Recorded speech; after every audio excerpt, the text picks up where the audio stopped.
Ipahigayon sa Cebu City Sports Center ang sinulog sa kabataan sa Dakbayan ug sa Lalawigan usa ka semana sa dili pa ang sinulog Grand Parade. Samtang ipaniguro sa mayor nga hingpit nga matuman or mahuman ang SRP venue alang sa sinulog 2024. Anong report ni Alan Domingo.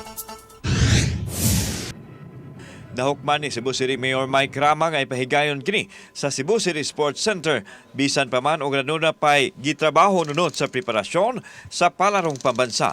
Ang sinulog sa bataan sa Enero 13 ug 14 diin papilion ini ang Kapitolyo kun unsa nga pizza muhaom ang sinulog sa kabataan sa lalawigan. Samtang ang ruta sa sinulog sa kabataan magikan sa Plaza Independencia hangtod na sa Sports Center.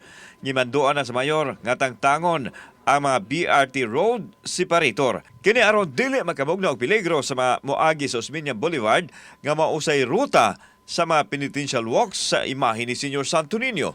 Samtang sa South Road Properties kun SRP na gyud ang sinulog Grand Parade 2024. Simentado na ang gianan sa mga ploto gisugdan usab pagbutang og plywood ang entablado nga sayawan sa mga contingents. Kauban si Clover Lumayag, ako si Alan Domingo. GMA Regional TV Live.